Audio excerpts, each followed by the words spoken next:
Welcome back, guys. Definitive guide to fixing your slice. Obviously, lots of people struggle with a slice pattern.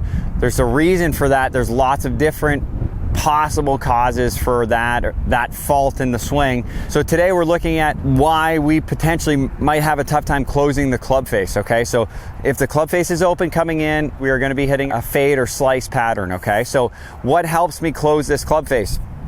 So I have my forearms. They are very important when it comes to what the club face is doing, okay? So in the assessment that we do for the players, we're looking at supination, pronation of the forearms. Check out the obsessedgolfclub.com if you want to learn more about that, but we're looking at what is an efficient way for me to move my forearms. Am I limited in any direction when I'm looking at forearm rotation, okay? So if I have a tough time, so if I look at lead hand first, if I get into this position and my lead forearm does not want to rotate this way, you can see I would sort of be here, and then I would have a really tough time getting that club face to close. Usually when that's a tough movement, I start to see the elbows start to help, and then the shoulders start to go up in the effort to try to get that club face to square up if this area does not want to move efficiently. What's the fix for that? Okay, so if I have a really tough time going this way, well, I could always, if I'm good at going from here to here,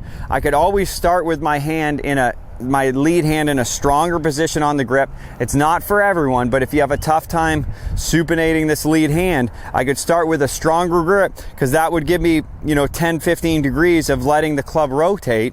So because my grip is in a stronger position, I'm gonna have more room to rotate that hand versus say I'm in a weakish position and I also have a tough time supinating, then I'm gonna have a tough time getting that club face to square up.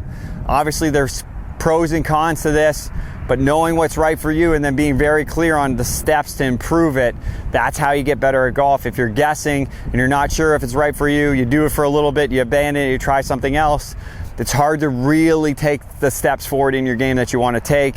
Make sure you know what's clear for you. Make sure you understand your body motion, understand your concepts, make sure they're correct for what you're trying to do, and then what drills are going to help you move forward. Make sure you understand that if you're limited in that supination, pronation of that lead hand, you're going to have a tough time closing that face. What's the adjustment? I would look to strengthen the grip if you had a tough time supinating that lead hand, which is rotating the hand this direction, okay? So if I have a tough time doing that, I'm looking to adjust the grip. That's one possible solution in this. Lots of other ways to do it, but there's one for you. Hope that helps you get better. Thanks so much, guys.